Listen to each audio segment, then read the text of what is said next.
Ndamira pamberi pedera mambo mutasa. Ndamira pamberi pedera mambo mutasa. Zvese zvandeve chokwadi. Zvese zvataende zvichokwadi. Ndikaimba chariswa nemhosva.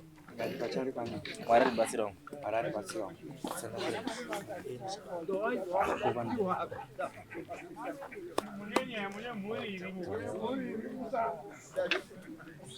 Pamusoro changamire. Yes, pamusoro dare ramambo mutasa.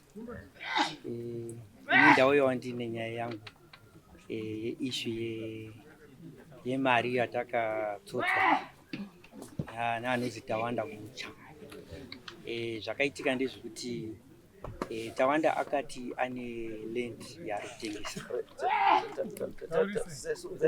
Okay. Tawanda akati ane land yaari kutengesa. Sekuru wangu pane hanzvadzi yamadam waida land yekushandisa shettrack ini yakati kurei. Saka ndakabva ndamubata paWhatsApp, akanga advertise paplatform yeWhatsApp. Achibva ati ndine land iri kudhuze nekune Pingles kwekuenda kuSend House, just along the road yekuenda kuSend House. Just along the road yekuenda kuSend House. Ndobva ndati aregaiti inodini tiuye tizoione land yacho. Saka ndakatoenda nemudzimai wangu pamwe chete. Ndikati madam ngatiende tese tinoona kuti kana taakuzopa macomments kuna tezvara vari kuda land vanonyatsa kugutsikana kuti zveshuwa makasvika mukaona kuti pakadini. Tobva taendapo pasite paya tobva taiona land yange iripo. Saka bva tataura nawo tikati saka wagucha toita sei manje tata land tiri kuida.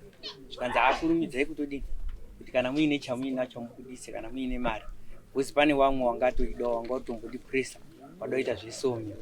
Saka ndakabva ndafonera tezvara ndikati land iyo mangu dai taiona pakatokura watapatora nemafoto. Zvikanzi alright, saka regai ndimhanye ndidini ndiunze mari. Kana ndaunza mari imimi modini moenda koita payment yacho. Maita payment then tozoona zvinoteera zvacho. Wachibva ati land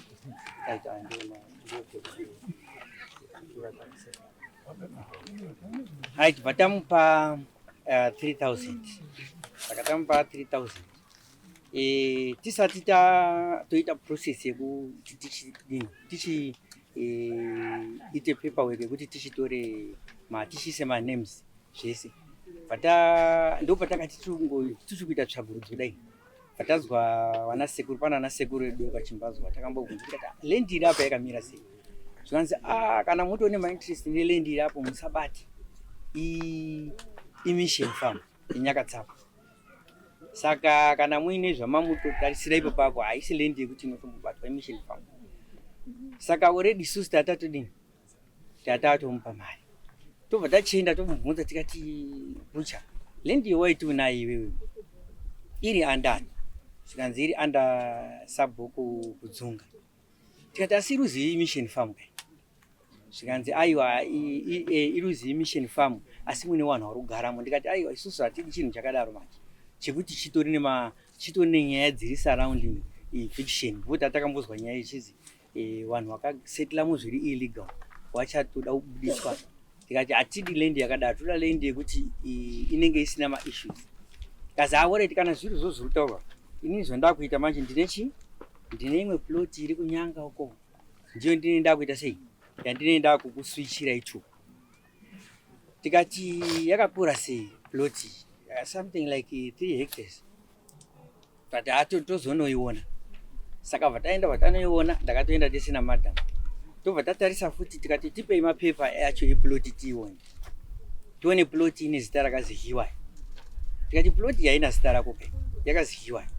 Saka yoda kuti pachinhu chakazi Hiwai tinozochiita sei kuzochichinja kuti chizoende muzita remunhu. Saka vatatoona manje kuti tirambe tichitoda kuteedza zvingatinetsi. Tobva tafonera sekuru tikati sekuru mari zvatakutoita land dziya dzese hadzisi clean hadzisi clean. Saka takufunga kuti titodini tinopihwa mari. Kazveshuwa kana zvatodaro matoona zvatodaro mari ngaidzoke. Tobva taenda tikati Bucha nyaya iripo ngekuti munhu anga akatitumira mari akuti mari ngaidzoke. kazano ngatimboite zimwe plan ndikati apachina plan yereverse because tatoona kare kuti hapana chichajeka ba. So tobva tambopusha, that was January, February, and vandambomureminder ndikati wapapi kazano toda kumboti ndine mota indoda kutengesa Honda Elysian, ndikatengesa mota iyi then mari inenge yaita, saka imimi garai makagadzira vatamupa time zveshwa vataona kuti munhu uri tsvedza tobva tati ngatichimunyoresa affidavit, ngatinyore affidavit form towirirana kuti payment yako since kuti irurema iwewe toita sei. Tobva tatsvaga jero ratakanomona pawatsomba paanenge ari, tobva tanyorerana affidavit form yemusi wa 17 April. Saka tatakamuti unodzosera 2000 within a period of 2 weeks, that is a period between 17 April to 30 April. Then 1000 inosara aifanira kuzotipa munhamiri.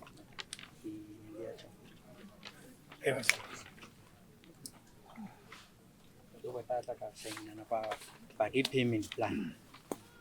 Saka tobva tasvika period yekuti munhu haasudzosa mari, tobva toita sei panapa. Tatafonera sekuti kati mari haisati yadzoka, period yatakatoisirana pasi maaffidavit yaipfuura, kaziite court case. Ndobva takabva taenda koita court case pa-DC. Then taita court case, tobva taenda court musi wa 21 June. Tobva tasvika bva kuti issue yenyu iyi na magistrate takati issue yenyu ine illegality mukati. Saka imimi zvomunoita endai motaurira nesi kutaura kwamakamboita because iwo gucha you've got a case kune vanhu. Saka imimi endai mogare pasi kuti zvisaite macomplication. Woita futi mukana yekuti ubhadhara chi vanhu avo. Tobva tataurirana paya tatopedza court. Right, ndobva ndazomuona outside the court ndikati saka mari muri kufungidzira kuti ingauya rini? Azano tinogadzirisa ploti yandakambokutorerai ine munhu ada kutoitenga. Ndobva ndazomutumira message musi wa 21 July ndikati haufa because munhu wemari ari kubvunza mari yake ane zvimwe zvaada kutoita nayo, saka ari kubvunza kuti mari yapapi, kazi ndichagadzirisa. Saka up to now tikuona kuti hapana chiri kugadzirisika, mari haisudzoka. Apa mari tiri kuida yakudiwa. Saka ndosaka ndambouya kuno ndikati pamwe tingabatsirika. Alright, Bambo. Kinyeruko. Musinza ngokuti. Ndamira pamberi pedera mamutasa. Ndamira pamberi pedera mamutasa. Yeso chando chechokwadi. Ese. Yeso chitora ndizvo chokwadi. Chokwadi. Ndikanyepa chariswa nemhosva. Ramacharaswa nemhosva. Mwari mubatsiri wangu. Mwari vanobatsira. Pamusoro wemambo nemakurukota ese. Ndifuna zvavari kutaura. Ndiyo nyaya yakaitika chaiyo. Asi mune umwe mavada kungozotiwo sezvo unongonyora kuti zvitipanguka, but nyaya iripo ndeyekuti inanda kuramba kuti ndakavatengesera vadzoka vachitoti chizosere mari zvogona kuzotinesa mangwana, ende handa kuramba vakadzosera ndamba ofa mota yanda ndinayo tora inchi ndinganzi hiti tachida cash. Saka tiri mushishe kuti tsvage cash. Takatokwanisa kuti takatosa mota yako Harare kumarket uku tati munhu chitengesa, unfortunately wakangozongoroyerawo nayo iriko zvayo, but takazoti titore mushishe kuti hapa tiri kutsvaga mari totsvaga, tazwa ndakutofonerwa kunzi muri kudiwa kwa-Magistrate Court kwa-Mutasa. Ndobva tangoenda Magistrate akati zvamakaita mese hazvisi pamutemo, communal land haidini haitengeswa, imi makatengesa nemakatenga wacho hazvibvumirwi nemutemo wenyika. Ndo maningirana vakaita, ndobva vatotinyorera mauya atakapuwa, because apa vakaenda vavana kuti ndakatengesera, vakati ane mari yangu, tine mari yedu yairi kwaari, ende yanga vasingabudisi pachena kuti takatatengesera, vangokati ane mari yedu yaari kuramba nayo.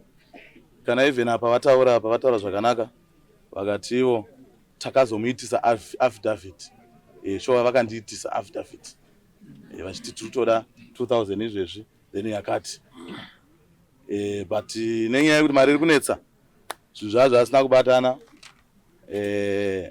zvakaramba kuti mari yacho ibatane paperiod yavaida kuzosaka kuti ndizodedzwa kwaMajor Street.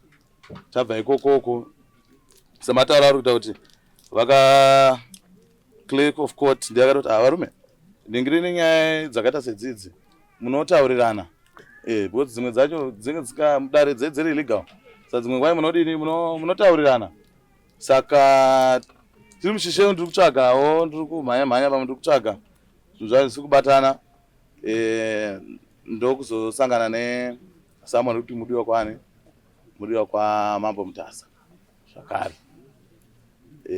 Samuel akanzi futi ane mari yangu saka ndo zvandinazvo hangu pamberi pedare. My case kaipo kuti this thing wakachiita intentionally. You knew kuti what you were doing was wrong and what is illegal, but you went on to accept mari yemunhu. You misrepresented facts. Kuti iwe waizozoti hauna land, waizozoti land hauna, and uchizoti land hauna uchibva waizoziva kuti zveshuwa zvokutengeswa kweland zviri illegal, but wakaenderera mberi uchiita zvinhu zvaunoziva iwe. This is a criminal case. Mosha fraud. You defrauded munhu. Mari yake. Iyo chinyazoziva hapo. Kuti land haitengeswi ende hautorina. Dai ngoto muzokatotengesa iwe ine zviri nani. Ikona kunongedzera vanhu kunongedzera munda umwe munhu usiti ustori wako. Ayo mambo handina kumunongedzera kuti apa pasiri pangu ndakatopatenga Emission farm yakutoona zvayo kwakusaziva kutozoziva taenda kukodwe pakatozonzi wakanga waitenga kunani land haitengeswi. Iwe wakanga waitenga kunani? Ndakaitengesa kwaNyamugumura. Nani? Nyamugumura akakutengesa doti musungisa iyo. Wakatengeserwa nani kwaNyamugumura? Ndakatengeserwa nemwana wamukomana. Ani? Anonzi Tinotenda. Akakutengesera chiti angaitenga kupi? Handina kubvunzamo. Aiwa. Because mai vacho unongotenga ubvunzi. Mai vacho ndo vandakatotanga kuapproach. Vakati zvandoda kunditi mwana umwe nomundu wamubaba pake. Handiti mwana umwe nomwe ndoda kutanga ndarira mubaba pake ndona pane panosara here. Saka vakazotiwo munozoona mukomana ndiwo ndakapa pakadini pakati kurei saka anogona kukugurira iwo chi afwe kuchadira andakaita chadira nako later uko. Nyaya yekuti wakanyarasa affidavit ende wakabvuma zvisho kuti you owe these people 3000 yavo mari yavo yawakawapa after wachaja 5000 wakakupa 3000 wachisi kubhadhara imwe 2000 yavo, but dhiri radini raramba because wataurirwa kunzi chinhu chauda kuti hachiiti because hachisi pamutemo. And on top of that you promised one kuti uchadzosera chii mari musi wakati ukanyora chii affidavit but hauna kuita zvakawirirana nechi newanhu wavo, but chausingazivi manje an affidavit is a legal document that is signed in front of a commission of oaths. So what it means is you lied under oath kuti uda kubhadhara asi iwe uziva kuti usida kubhadhara but you simply wanted to buy time. Ndikambonyora affidavit wanombozorora ndichimbomhanya kana zvaramba wazvaramba kana zvaita zvadini zvaita, but izvozvo hazvipedzi mhosva ingoripo. Mhosva iripo ndekuti wakatora mari yevanhu 3000 and right now ndinotoshamisika kuti unomira pamberi pevanhu pedu uchitaura nyaya yekuti anzi mari haisi kubatika, mari haisi kubatika, but according kune zvekutaura apo kutaura wewe kuzi it's only after a day or two pakadzoka vanhu vachichangwa tichibvako mari yedu yazvinomira zvakanaka. Saka utori pa 2 days wangatorova 3000. Wangatopedza. Mari inogara pamunhu. Aiwa, uchauri yako ndio isikagari pamunhu. Isi yako inogara because isi yako. You got no authority over that man. Zotoshandisa mari ona kuti chinhu chacho chafamba. Ine wakatotanga kutomhanyisa mari yacho nemundu wacho haukonini. Dai wakatotaura kuti ndandasana 2000. Zviri nani? Not kuti 3000 handisina ba. Izvozvo kaitire ke-seasoned conman. Ibasa rako iri kubvira vanhu. Iri ibasa rako iri rekudhuta vanhu. Because conman ari kutaura kuti handina kana ukamuchaya kana kubudisa futi kana kuita sei atotora mari yako haaburitsi. Nesu hatosida izvozvo. Tuti isusu 1 wakaramba kuti zvawakawirirana navanhu kuda kudii kuda kuita. Saka zvisakutaura izvi ndezvekuti mari urikubhadhara rini. Zvedheti ndikanyepe kuti musi wakati kune kwatombo kutotsvaga. Namani kwatombo kutsvaga nekuti we are talking of April, May, June, July, August, September, October. It's 7 months now zvotudzwa nezvazvo. Ino ukota kuti kutsvaga. Mari yakawanda yakanga iri pamoto yadachitengeswa. Saka nazvina zvisati yatengwa payakarovereswa yakadini. Zvekuti yakaroverwa ndomandanondowana mari yakawanda. Kana kuti yakatobiwa mota yacho hazvinei nevanhu vakakupa mari vakauda mari yavo. Because this man is due.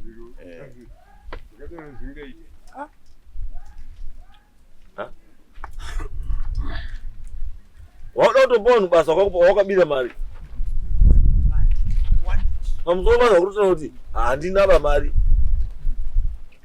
Saka wakatora mota yavanhu wawatenga tora mari yavanhu waondenga motikari. Aiwa handandanga nzingori nayo. Saka mari iyo wakaiseipi wakatorera vanhu? Ndizvo zvazvo zvakandipresawo zvandaida ku saka dzane mabacklog akawanda zvakawanda. Izwa ibamu. Dai mamuri serious pa 7 months ka.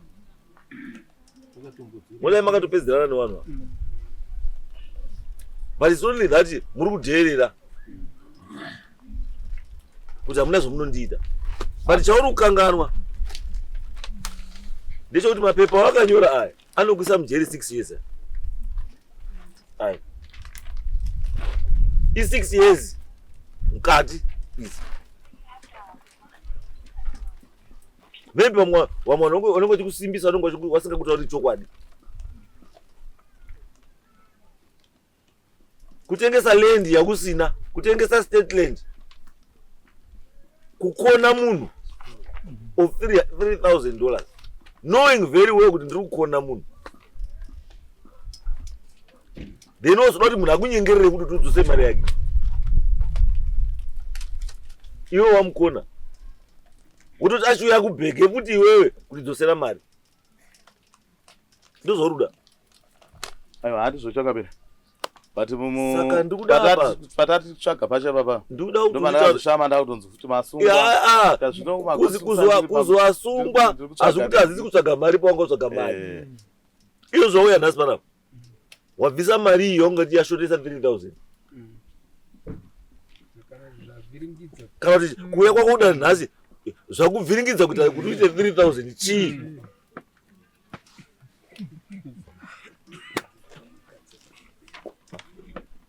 Chakuvhiringidza izvo zvese nhasi kuti azobhadhara mari yemunhu zvose mari chii? Mari yacho ndoitonetsa kubatana izvo. Because bambo da kutaura chokwadi bambo. Ndoitonetsa kubatana. Ichi chinhu chikaichi hachitombofaniri kuuya under customary. Chofanira kutongoenda straight kucriminal court. Ubva ngonopindako mukati.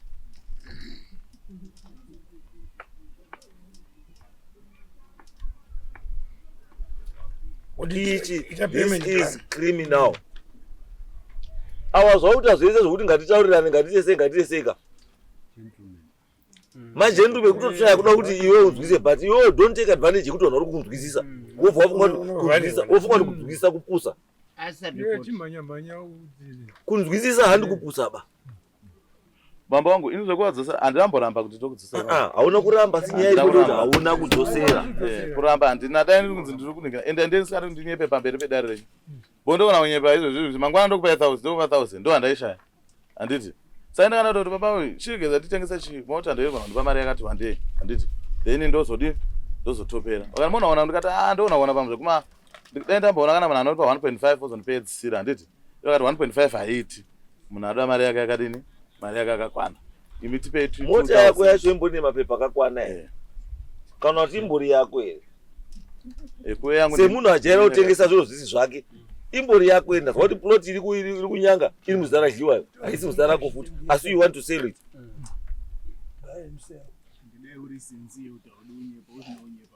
mota handina kuchinja ownership asi ndakaitenga because mari yekuchinja ownership yayo ndandisina bhuku racho riri ndindakaitenga riri kuharare bhuku racho riri kupi riri kuharare ndokwati ritengeswe asi yakarovereswa mota yacho mota yako irudzii ndeyesilver silver yecolor honda elision silver color honda chi elision uri kuitengesa mari yakata chikombeya uri kuitengesa mari pandanda kumhanya ndakaenda kuti even daenda ndakawana ndatiri kutengesa mari izvo zvida kutotengesa even 1000 condition saka 1000 ukatengesa 1000 3000 uzionera saka you can be basing on that vehicle kuti ida kubhadhara 3000 iyo ida kupa only 1000 where are you going to get the other 2000 from 2000 uda kuiona kubva ku amazuva acho zvayakanga iri yaita yakazorayakadona vale asi zvazvino izvezvi kurunzi nengekene 1.3 2000 ipapa ndopaungakwanisa kui because munhu anenge atora more 1000 or 1000 something yekuti azotoigadzisa futi because munhu anenge anditengesa wacho ndeyakamba aroeresa mota yacho izwa ibambo zvekuti zvatikuita zvese zvikuda kuti kubatsira ndizvo zvandinangoramba ndatoya kuti vanhu vakawawa nechi mari yavo but usaise onus yekutsvaga mari on us ba handiti the onus yekutsvaga mari is on you not us isu toda kuti toya kubatsira kuti unoita sei kuti vanhu wawa nechi because tikakutora by now ka 7 months you are supposed to be paying the interest at 10% every month ye 3000 euro asi usozviona koiyo plot iyo yayiwa yoyo une matitle deeds ere nayo handine mapepers acho handisati achinja the important thing is proof yekuti is yours legally unayo ere yours inenge ingori agreement of sale yatete takaita kuti asati akachinja iye aita agreement of sale arumbotengesa chii arikutengesa iri ploti iri arikutengesa kana kuti itori communal area chichi arumbotengesa chii itori ploti anda nyanga rdc ploti anda nyanga rdc ndeyake iri kupi iri kupi kwacho iri kubonda kunonzi ku Britannia kunonzi kuna Britannia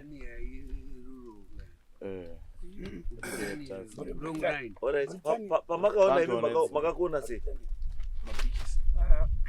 takaona kwako right but chakaita ndechekuti patakatoona paperwork kai maploti aya ane macertificates akazi zvefast track izvezvo ane maoffer letter but ine zita remwe munhu besides that kana iri offer letter ine offer letter ka it means kuti ndechimurenga cheminda ende kana yakadaro land iyoyo yakapiwa neministry of lands the only people who can give an offer letter is ministry of lands ende iyo kana pila ministry of lands haitengeseki the only thing that can happen ndezvokuti kana ministry of lands ka ikataura kuti munhu hati handichapadi asarenda anofanira kunyora tsamba kuministry of lands osarenda yobva yawithdrawa offer letter iyoyo ponyewa offer letter nyowani people vari pawaiting list vari kuwakawanda It's never solved. Saka iwe wakaitenga sei? Lendi yakaanza chimurenga cheminda. Zvese zvekutonzwa nemuchangamire kune kusazoziva. Aiwa. Iwe aungati usamira pamberi pangu uchinda kuti hauziba. A person who can receive 3,000 in 2 days asina nemunhu. Then you tell me utazi hauzivi. Don't pretend to be ignorant. Macron Minister, that's what they do. They pretend not to know. But another says, any channel that nipe date but Marie. If not, yes, you know, but Marie, when then I make a follow up. If that is not done, Bambo, you are gone. In the property, remember. Imba ndinaye Torunzi kuchief kunjanja. Chief. Pane pandinowedzera wachangalira. Ndakaita assessment yemota irutaurwa. Ndakaita assessment yemota irutaurwa paiti ndoda kuitengesa. Mota iyi haisi yekuti tingamirira kuti hanzi ichatengwa pakabuda mari. Wozi ini ndine knowledge yemota. Mota yakabuda ma-airbag mukati.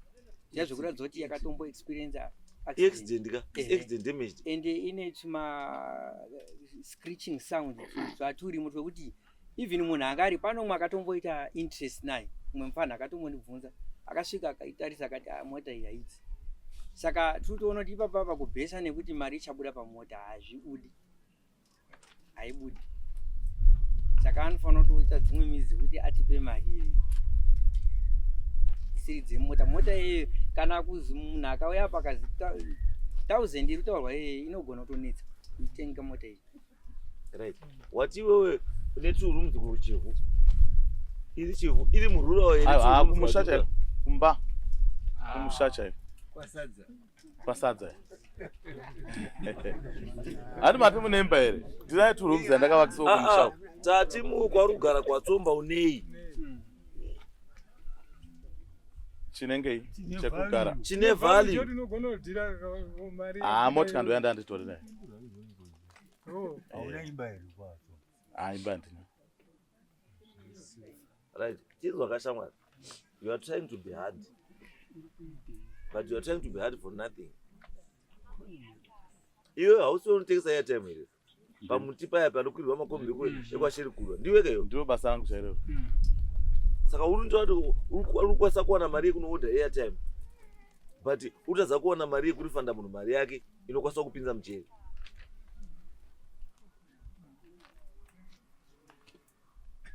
Ndozvautaura. Kana uchikwanisa kuti every day unongoripo paya uchitengesa airtime. And you sell airtime in bulk. Which means kuti wakatora mari yemunhu 3,000 kutanga business rako rokutengesa airtime.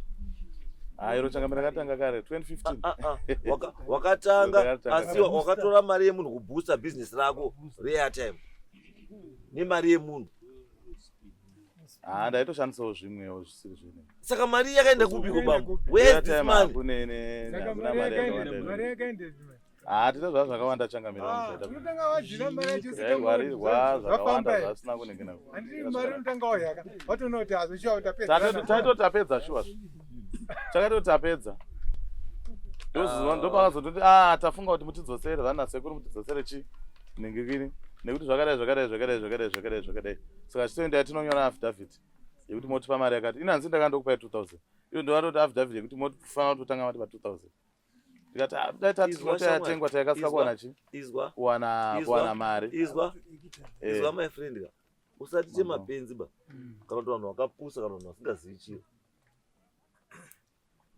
Affidavit arinyohwi nomwe munhu rinonyohwa newe. Unzwa? Zvori varakumira pamberi panamboshauri handini ndakati ndoda pa 2,000. Apakanzi aita wanda gucha ID wanda residing in Marira village. Do hereby solemnly and sincerely swear or declare the following. That I acknowledge that I owe Peace P. Mtasa $3,000 and promise faithfully that I will give back Bright M. Chimunda of 153 Watsomba an amount of $3,000 on behalf of the rightful owner Peace P. Mtasa as follows. $2,000 plus within a period of 2 weeks That is from 17 April 2024 to the 30th of April 2024. And pay the balance of 1,000 within the following month. That is May 2024. 1 May 2024 to 31st May 2024. Upon which failure to fulfill the promise, legal action will be taken. Over then umila mambeli panapa woti handiti ndakadaro. Handira kuramba kuti handini ndangoti inini ina handisi ndakandichikupa itu wakati da zvaita kuti ngine bosi zvezvi zvipepa izwa chamwari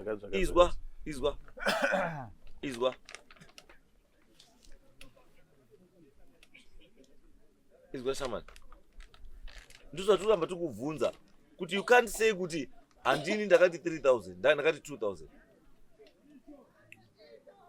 Unozwa hautauri nyaya kuti unoti iwewe handini ndakati 2,000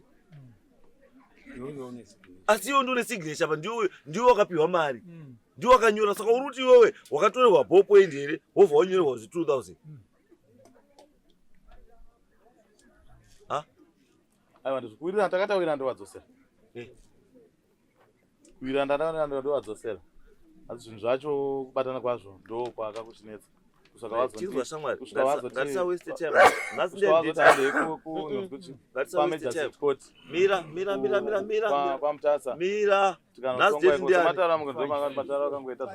nhasi ndiani nhasi ndi 5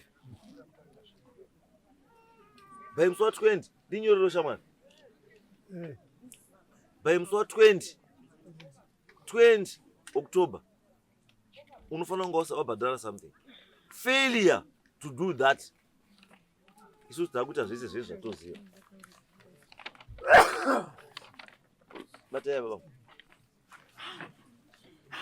ichi izvi zvakabva pamutasa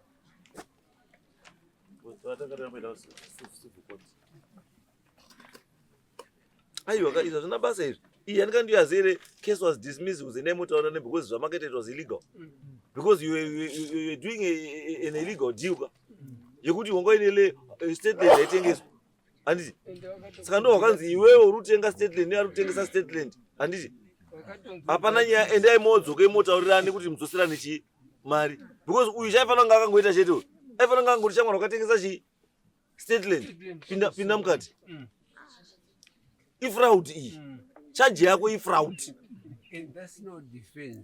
ende kuti azi iyi yekuti koti yati azi kesi azi dismissed pambo ndo zvamunoti zvimapepa zvamuri kuenda kubhadhara maclick of court kuti nyora chakati wobva mamupa mari ovhaya unoenda haisi majesty ndikawo ndi click of court ndimajesty takaenda kwamajesty takazombowa mapepa aya ndekuti zvinotorevei zvantoziviwo language yacho kunyoreva kangonzi mapepa enyaya achienda yekudzimba